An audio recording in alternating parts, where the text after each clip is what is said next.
কেসের ইয়ে হয়েছে এবং রায় কি ঘটলো যদি বল।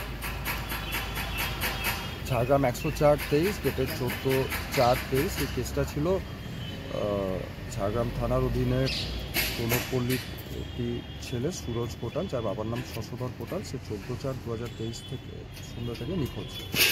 তার বাবা অভিযোগপত্র দায়ের করে। অভিযোগপত্র দায়ের করার পর তদন্ত শুরু হয়। 30 তারিখে প্রণবপল্লীরই দুজন ধরা পড়ে এবং তাদের জিজ্ঞাসাবাদের ভিত্তিতে ঢেকিপুরার জঙ্গল থেকে কাজু বাগানের একটা ইয়ে আছে, সেই জঙ্গল থেকে আসামিদের দেখানো মতো একটি মহুল গাছের তলা থেকে মাটি খুঁড়ে একটি পচা গলা মৃতদেহ পাওয়া যায়।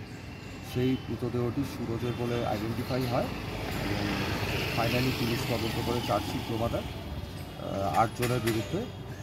সেই 8 জনের বিরুদ্ধে চার্জশিট জমা দেওয়ার পর বিচার শুরু হয় গত 1/8/2024 থেকে।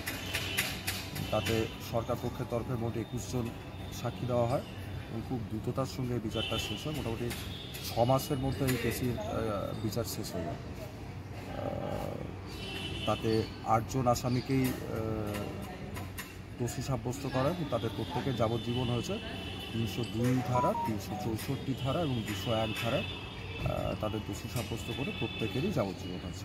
এই জেলায় কি প্রথম হলো 8 জনের সাজা? এই 8 জনের সাজা যেটা ঝাড়গ্রাম জেলায় প্রথম হলো কিনা একসঙ্গে 8 জনের সাজা, এটা ঠিক আমি জানি না, কারণ আমি এই কেসে স্পেশাল পিপি আছি। তবে হ্যাঁ, এই সাজাটা অবশ্যই একটা দৃষ্টান্তমূলক সাজা, কারণ এটা সবর কমিউনিটির একজনের খুনের ঘটনা এবং তারা ভীষণই পুয়ার ক্লাস থেকে এসছে, ব্যাকওয়ার্ড ক্লাস থেকে এসছে, ভীষণই পুয়ার স্টার্টার, তাদের কিছুই নেই, তারা ভীষণই গরিব।